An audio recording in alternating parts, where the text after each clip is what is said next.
ما تقول عن الجهاد في الجزائر، وما هي نصيحتك للشعب الجزائري؟ سبق منا نصائح متعددة للشعب الجزائري ولكل المسلمين اليوم أن عليهم جميعا أن يهتموا بما نطلق نحن عليه كلمتين اثنتين: التصفية والتربية.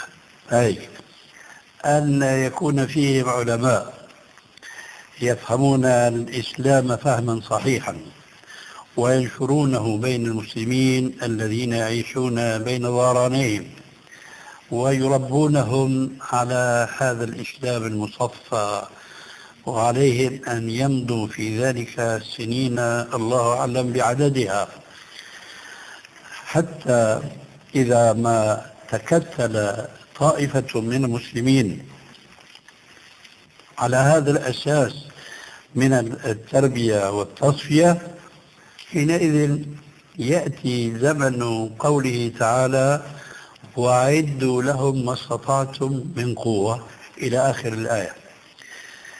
وأنا ألاحظ في هذه الآية أمرين اثنين.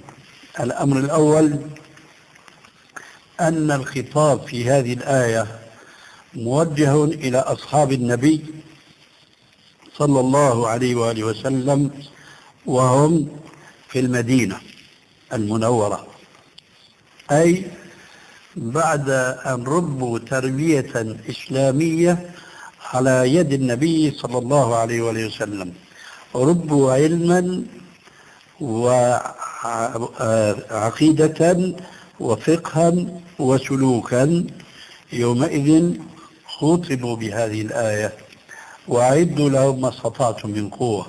ولذلك فكما لا يجوز الإخلال بهذا الأمر الإلهي الصريح في هذه الآية، أي عدم الاهتمام بالإعداد المادي، فمن باب حين الاستطاعة بطبيعة الحال، كما لا يجوز عدم الاهتمام بتطبيق هذا الإعداد المادي، فمن باب أولى أنه لا يجوز عدم الاهتمام بالإعداد المعنوي الروحي العلمي الذي نكني عنه بالتصفية والتربية. فالجزائر شعب يعد 25 مليون مسلم. ترى هل أعدوا ليخاطبوا بهذه الآية الكريمة: وأعدوا لهم ما استطعتم من قوة؟ إن فرضنا أنهم أعدوا، ولا أعتقد هذا موجودا في شعب مسلم يعد هذه الملايين كلها، فإن فرضنا أنهم أعدوا على التصفية والتربية، فهل استطاعوا أن يطبقوا الآية الكريمة: وأعدوا لهم ما استطعتم من قوة؟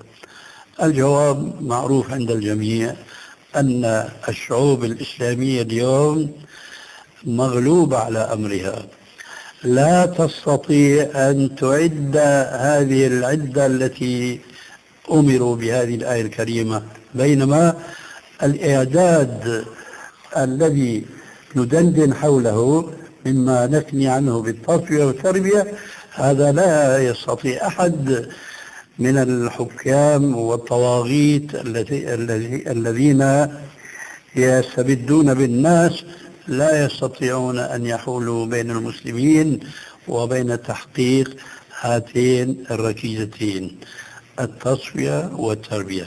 فهنا هذا مكان عمل الجماعة الإسلامية لو كانوا يعلمون.